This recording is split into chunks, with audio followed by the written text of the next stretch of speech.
The Divine Spirit has taken note of our master project here, and we have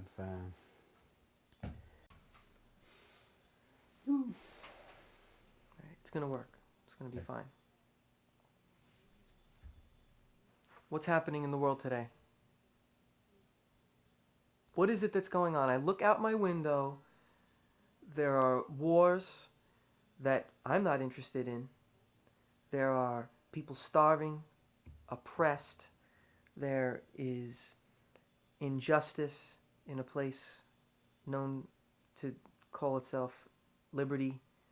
And I can't make heads or tails of it. What's going on in the world today? well, we are presently at the end of an epic.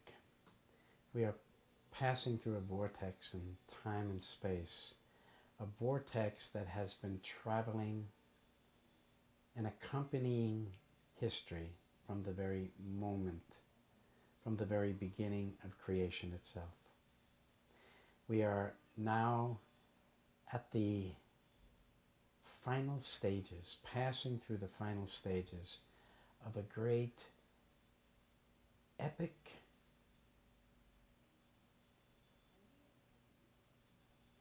lost the word.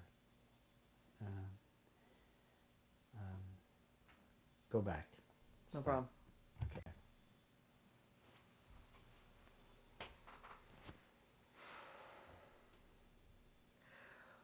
My cousin John and Dawn are... You're going to put them on the spot. Anything I say right now is going to be overdubbed. Oh, okay. The introductory question is going to be rewritten later. Okay, gotcha. I'm talking to you. The camera's not even on us.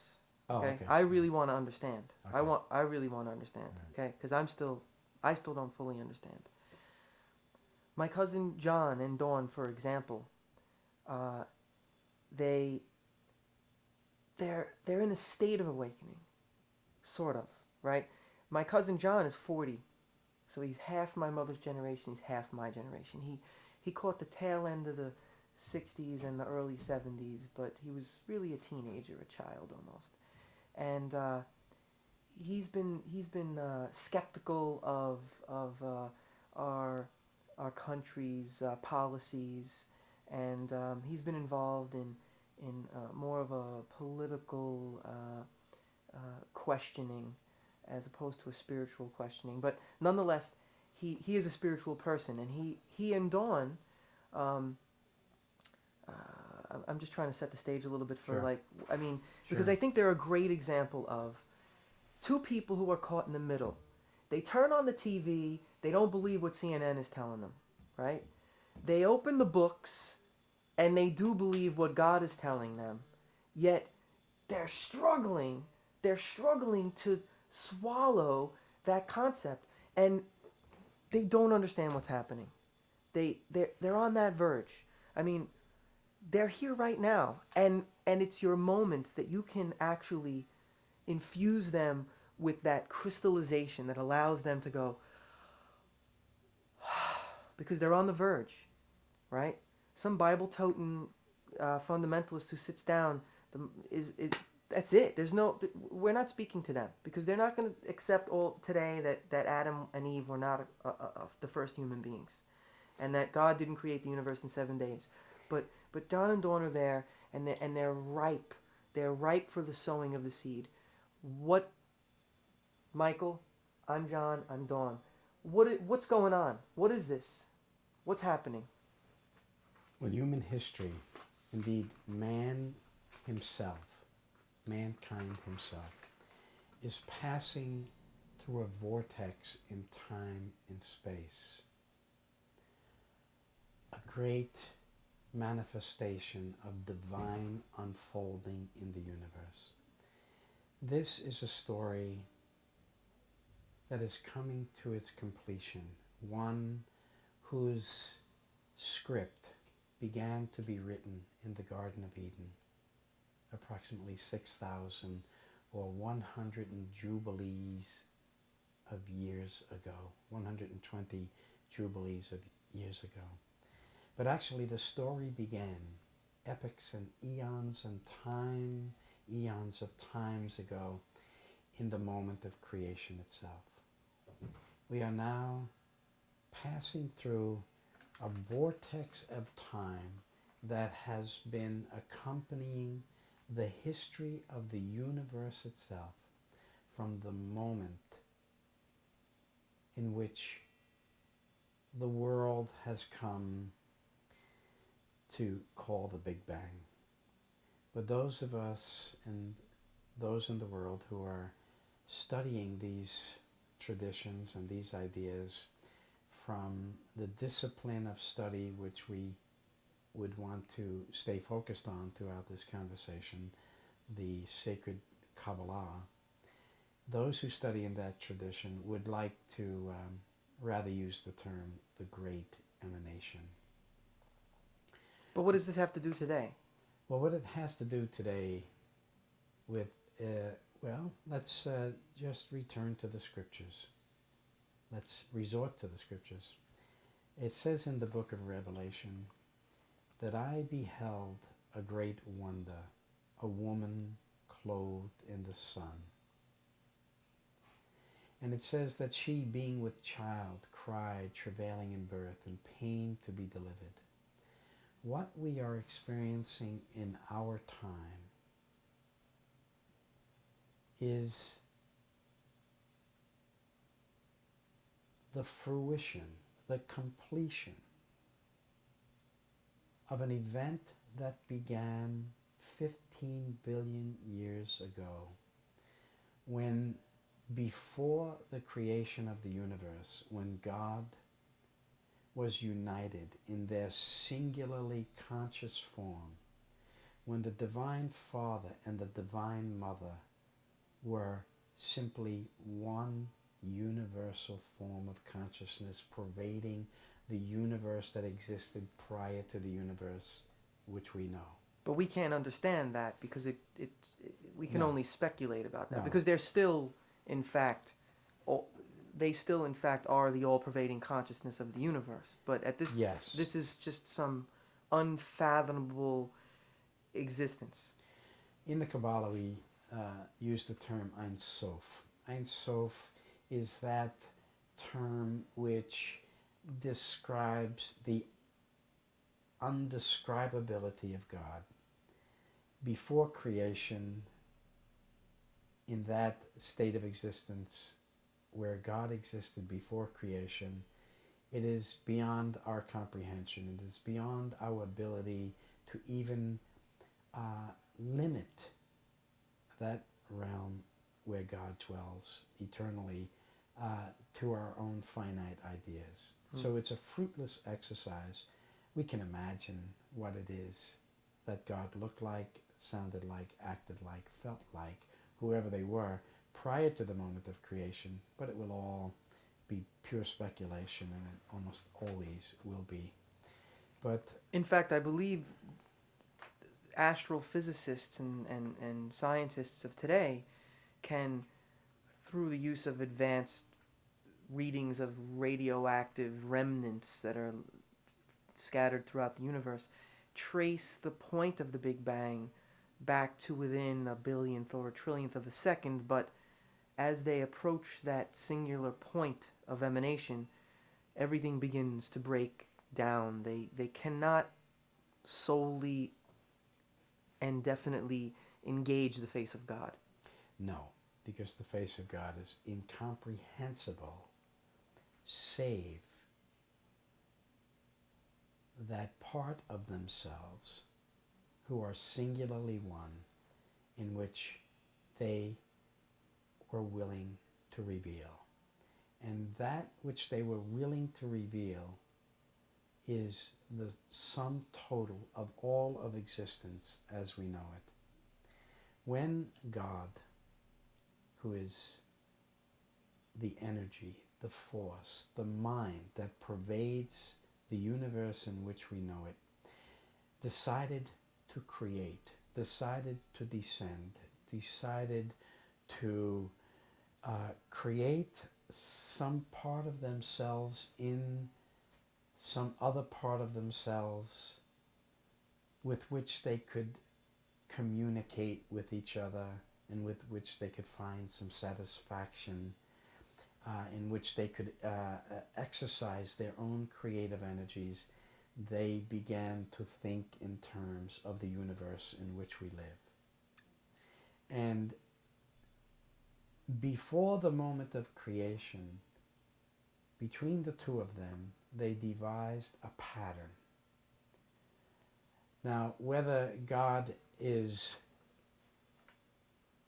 the pattern is based upon their creative mindset, or whether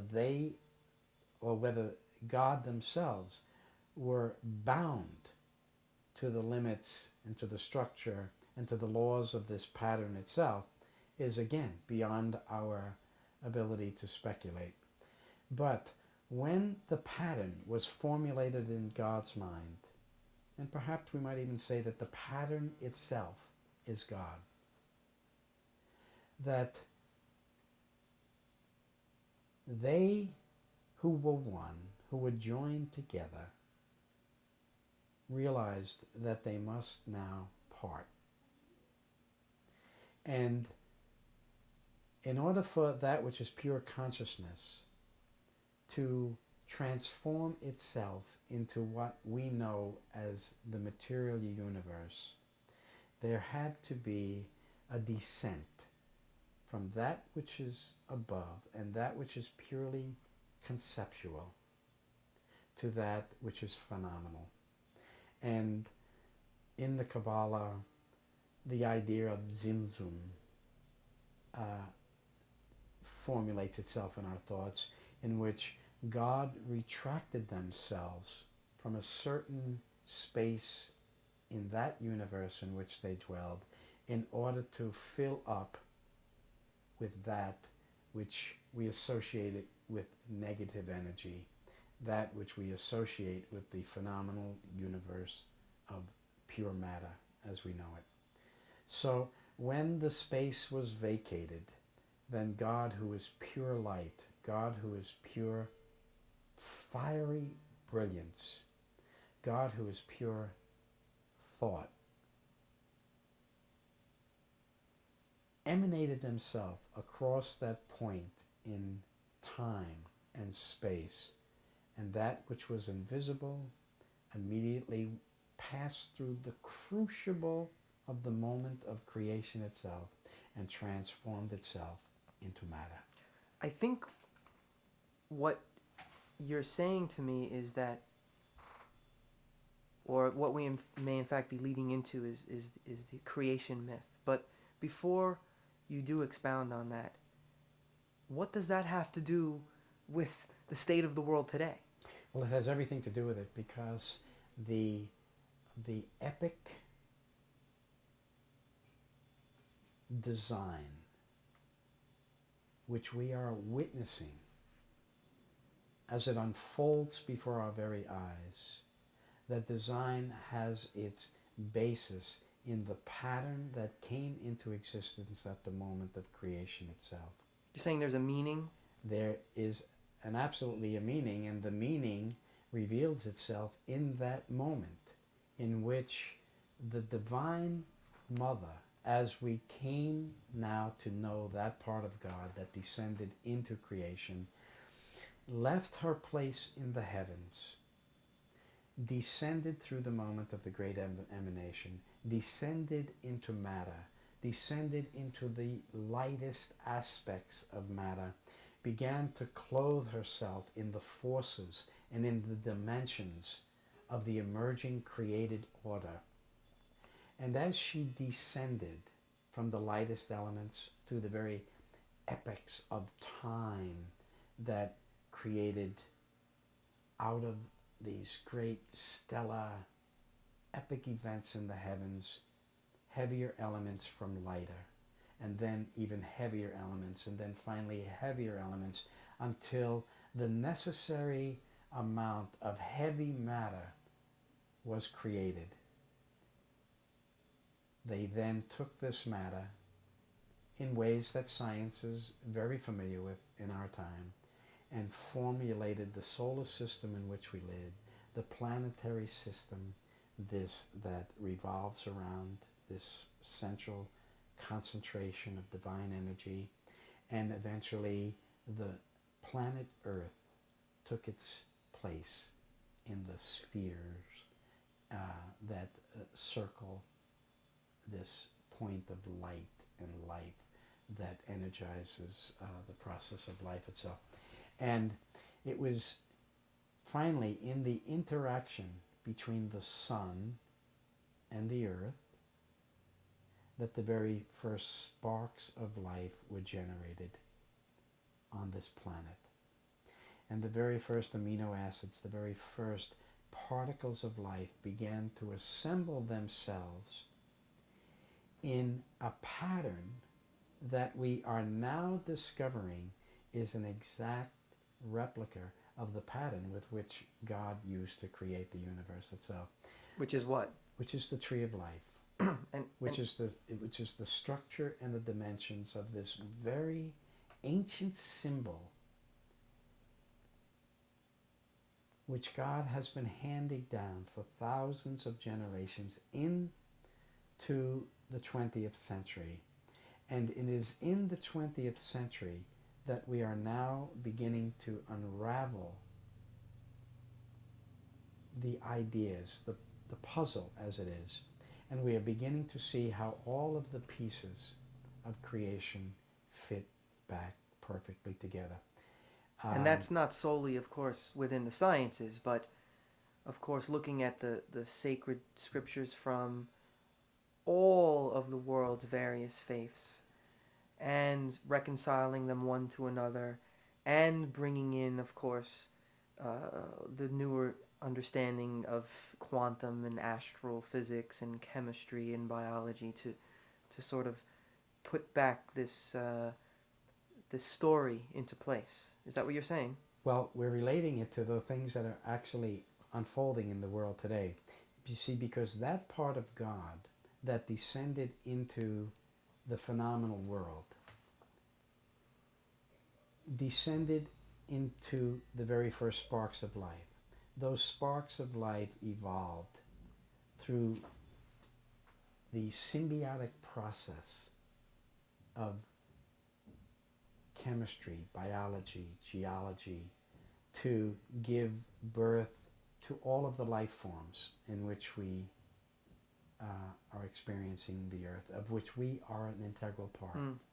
Those life forms eventually gave birth to the human impulse, to the human life form, which has been evolving ever since its own primal emergence out of the stuff of nature itself, out of the biology and the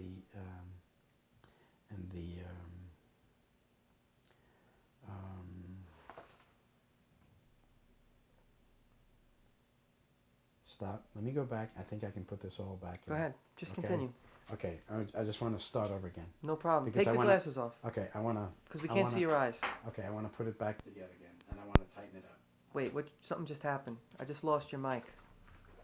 Oh. You leaned back and... Oh. Yeah, The do first that. thought. Do that. We're Okay. talking about the Big Bang, Well, essentially. I'm going to go back. Okay. And I'm going to tighten it up and, Go and ahead. try to Wherever pull you it want to together. start from. Okay, so you can edit out all that other stuff. We right? can start all from the beginning if you want. Okay. All right. What is essentially going on in the world today is that human history is passing through a vortex in time and space. We are approaching a moment in creation in which something new is in the process of being born. In order to understand what is being born, it's best first just to remind ourselves of where the story began. We are at the end of a great cycle of historical events. A story, an epic story, which began in the Garden of Eden, in the book of Genesis, 6,000 years or 120 jubilees of years ago. But that's not the beginning of the story. The beginning of the story takes us back to that moment in time and space, perhaps 15 billion years ago, in which the universe that we know came into existence. What happened at that moment is that which was united with itself in one singularly conscious form, which we in all of our diverse and manifold ways associate with the presence of God, decided to move in our direction. There is a universe that exists prior to this universe, and we can only think about it and conceptualize about it, but we can never attain to a full understanding about that universe in which God dwelled before the creation of our universe. It's fruitless. It's almost a fruitless exercise. It's satisfying at some levels of our speculation, but at the same time we realize we've run into the concept of infinity, which defies any of our finite explanations or the words that we use to explain infinity.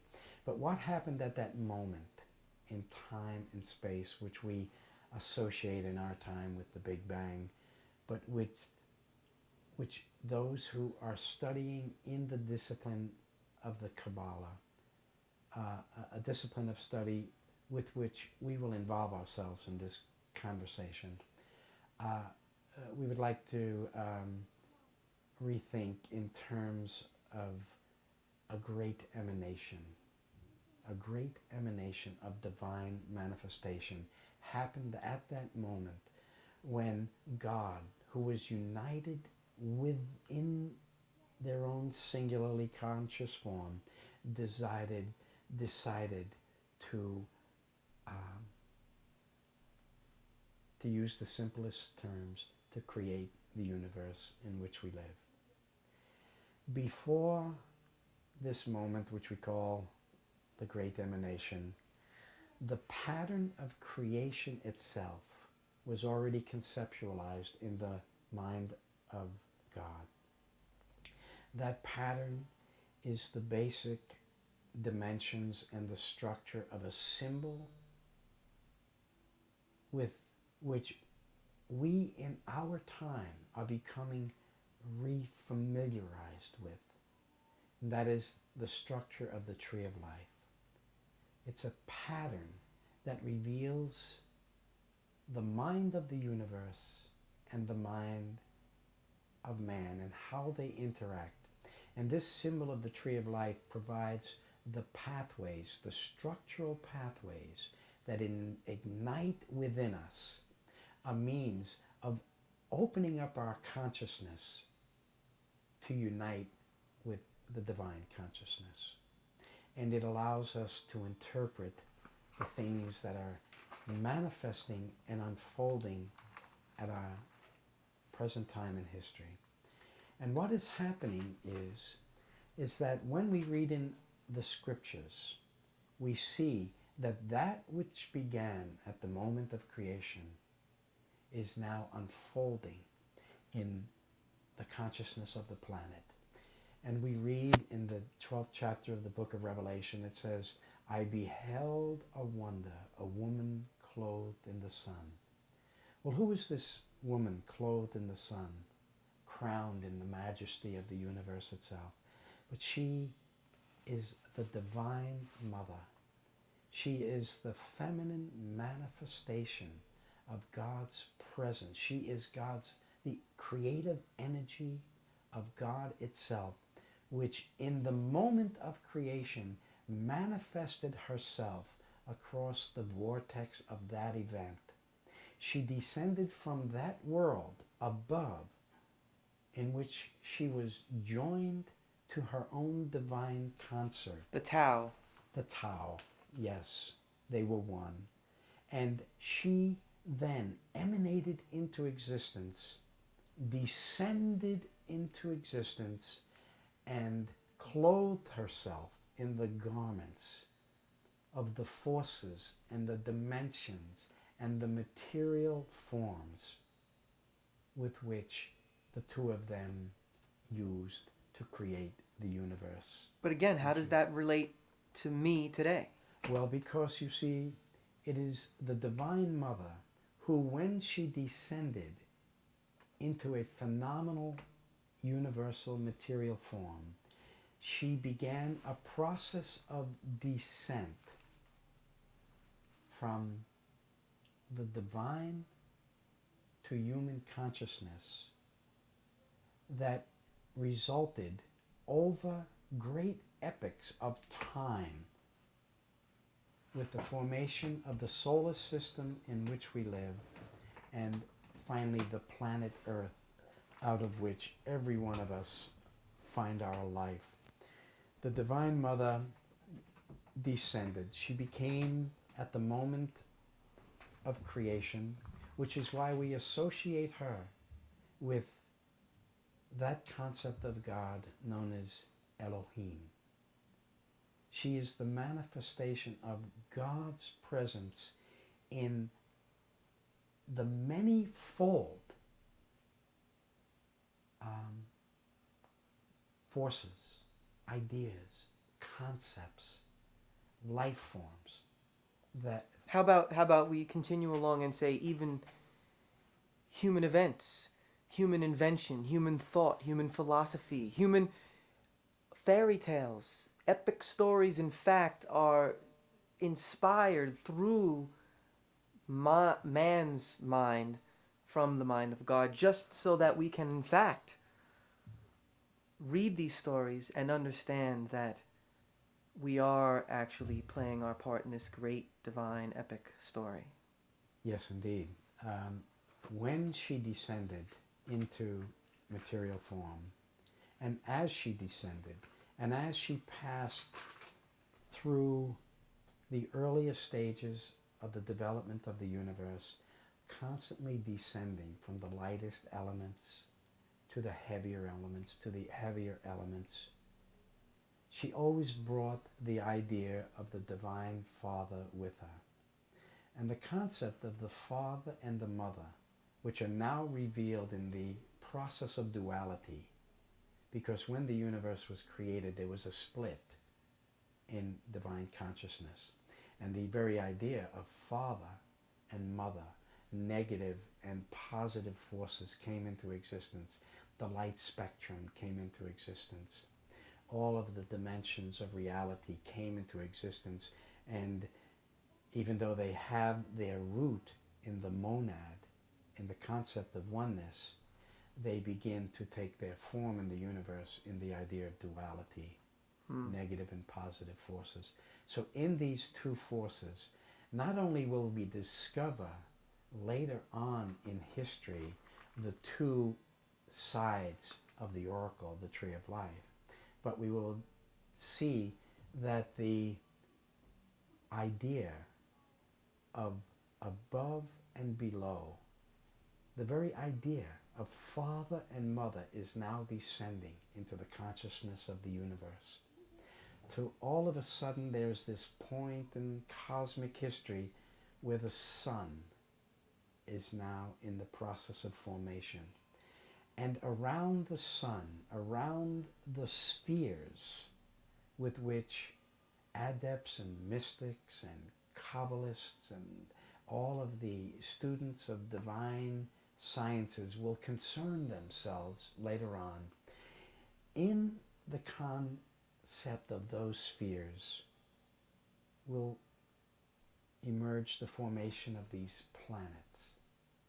And there will be, the sun will be attended by 9 major planets, because we see the pattern with which God used to create the universe is now the very same pattern that is emerging in our present sense of the cosmos. Or in fact, the adepts and rishis of 6 or 10,000 years ago began channeling or understanding the archetypal symbol of the tree of life. Yes. However, God was beginning its use, or it's using it as an encryption device at the very moments that the universe began to come into formation. For example, today's physicists and scientists will mathematically prove the existence of 10 dimensions. We live in 3, 4, one might argue, but there Four. are 10 dimensions which map back to the tree of life and its 10 Sephiroth. Exactly. Or, in fact, that the Earth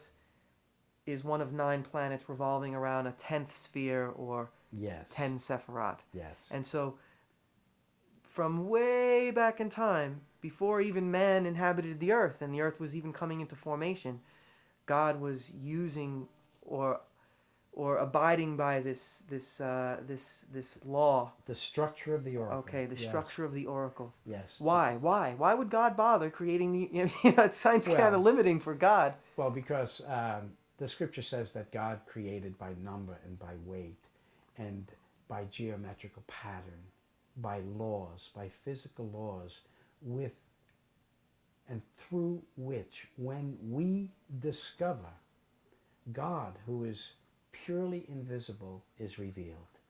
It's through the pattern of the created order itself that God reveals themselves. Because God, in essence, is pure conceptual thought form. And the only way God can reveal themselves is through thought forms and laws and equations and the unfolding of divine events. And particularly events that now can trace their continuity in the patterns that God has provided us to with which to trace that pattern of continuity. So there is a central pillar running through the oracle of the tree of life that does not only give us a means in our time of connecting Western and Eastern consciousness, the past to the present, but it allows us the means of looking from the platform, or we don't even want to use the word platform, because the earth out of which we are born is a living organism. It's a manifestation of the divine mother herself, who has descended through all of these fields of creation to form the planet out of which we have emerged as a living spiritual life force. But as she descended, she brought the idea of the Divine Father down with her, because she herself is wisdom. She herself is that part of God's own personality, which is the natural order itself, through which we will learn to experience that which is beyond our normal comprehension. So the Divine Mother not only brings the physical forms down to the earth, but the idea of father and mother are also descending, and they take their first primal form that man will be familiar with in the concept or in the relationship between the sun and the earth. So the first human forms that are emerging in the earth, and of course before humanity ever emerges, we should first make note of the very first life forms that are formed in the planet Earth. If the sun is metaphorically a manifestation of the universal male principle, the idea of father, and if the earth is the earliest manifestation of which we can discern of the Divine Mother's presence, we see that in the relationship between earth and sun, that which is above and that which is below, in this tantric relationship between the two, all of a sudden The first sparks of life are energized out of the womb of the Divine Mother. Being the earth, and of course Being the earth. the sower of the seed, or the impregnator, being the The force sun. of the sun. Yes, yes, So very early on, we're establishing that to create life requires a combining of the two principles, and hence the image of God being created as a mirror reflection in man. yes. The image of man being created in this as a mirror reflection of God. Right. Yes, indeed. And so what we find, though, you see, but we're exceeding metaphor. We're not talking about metaphor anymore. This is physical reality. This is metaphysical reality. When the sun and the earth joined together in this embrace, when they literally made love one to another, and the first sparks of life began to appear, when the first amino acids began to be drawn together, and the first cellular structures of life began to emerge out of what was prior to that a purely physical, non-biological planet, the The building blocks for man's own creation yes, were established. the building blocks. But not only that, what we want to do is we want to transcend material descriptions of this event. We don't want to actually say blocks, even though it's a fitting description. But what we want to see is this is a living, this biological, organic event. The mystery of life. The mystery of life itself is now emerging, and the form that it will take, which God will hide in the structure of the first quickened living cells, is this DNA molecule immediately designed as an image of the oracle itself. The pattern of the DNA molecule is a direct image and in direct relationship to the pattern of the universal oracle of the tree of life. Well, let's cut to the chase. Did it take God 7 days to make all this happen, or I should say 6? Well, 6 great epic days when we, we don't want to exclude literalists and fundamentalists from the conversation, but we want to all share in a general awakening and realize that the scriptures are a great epic story that are and only come alive when we understand the epic proportions of those writings, and only when we understand that the Divine Mother who descended to give birth to the primal life forms that will eventually evolve into the human life force and into the things that are unfolding in our time as we speak. She, of course, we read in the scripture, she is wisdom herself. She is divine wisdom. She is the mind of God itself, revealing itself on the plane and in the plane of human events. She is the Ruach Elohim. She is the Spirit of God manifested in all things, in the many. She it is who will not only reveal to us the presence of the Divine Father, which otherwise would be incomprehensible to understand, but she herself, in time, will devise the methods through which men will begin to write the sacred scriptures.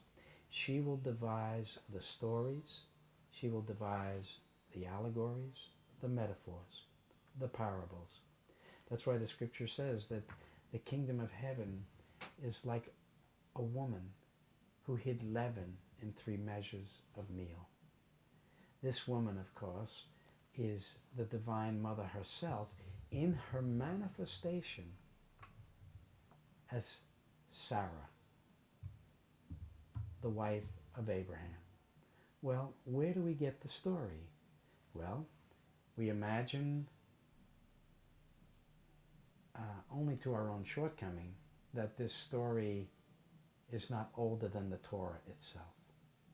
Because if we think that there is no continuity between the system of divine wisdom from its earliest moments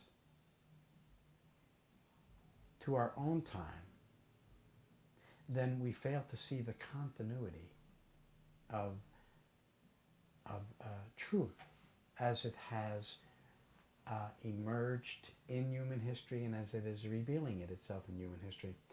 When Moses gives us the two figures of Abraham and Sarah, we understand clearly that Moses went into that written tradition that existed before the Judeo-Christian system, and he went into ancient Vedic knowledge, into the Vedas themselves, and studying the Vedas for all of their deeper, epic, esoteric meanings, realizing that those meanings were now returning to the West from which they originally came, which will be a matter of our discussion shortly. He takes out of the Vedas the central figures of Vedic consciousness, which is Brahma, the creator, and his divine consort, Sarasvati, the goddess of wisdom. And transmutating the story as it is in the particular Hebraic forms and Kabbalistic structures in which the Torah is written will simply give us these figures, Abraham and Sarah. Literary reflections of the very presence of Brahma and Sarasvati, the creators of the universe itself. So when we trace our lineage back to Abraham and Sarah, what we are literally tracing our lineage back to, if we can see it, is the presence of Brahma and Sarasvati in the adepts of those ancient times, who were now bringing the idea of God's manifold presence down into the earth and into the traditions of their own and into the conditions of their own times. Okay, but before Moses, of course, we have Adam and Eve and the experience of the Garden of Eden. I mean, we've been speaking of the creation myth, but at a certain point during these 6 epic days, God creates man. Yes. Approximately 6,000 years ago, or 120 Jubilees ago, we read, "Let us create man in our own image." And what this means is that history now has evolved to that point in time in which God is now getting ready to reveal something of themselves to humankind. Are these the first humans? Oh, no. Adam, of course, is not the first humans to inhabit the earth. The human life force has been in the earth by this time for hundreds of thousands and thousands of years. Perhaps even millions, because today I believe they find skeletons that they are able to carbon date that go back, Homo sapiens, that go back to several million years ago. And then, of course, even if you go to the Museum of Natural History, you can see a chart on the wall of the Cro-Magnon man and Neanderthal man, and of course I'm sure that all of these charts will be revised the closer we come to the most perfect understanding of what was happening in those ancient times. But essentially, man is evolving, and so the Homo sapien exists on the planet Earth already, The homies, for Yes. What is his or her relationship to the world around them? To the world around them? Yeah, Well, before the time of Adam. Well, before the time of Adam, the first stirrings of human awareness are being created in the planet. And so the first ideas, those ideas that were necessary for the later development of the mind of Adam, were already being formulated in the collective human condition. Like what? What were they? Well, just the How did they relate to the phenomenal world around them? How did they explain it? well, the very first springs of human consciousness have to do with awareness. Whoever that those or that first human soul that became aware of his differentiation from the environment around them, the first one to begin to understand the concept of I and not I.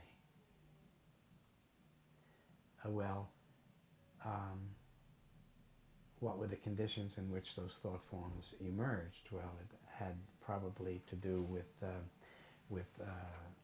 a long time through the primal animal state of existence, where touch, feel, the senses, thought forms, the basic relationship of this emerging organic animal life form with the world around it is leading to higher thought form, higher reasoning, and eventually maybe the person whom we can attribute the first as the first human being as we know may have made a small quantum leap of awareness as to its relationship or her relationship or his or their relationship to the environment, and began to realize that in this new sense of their own awareness, that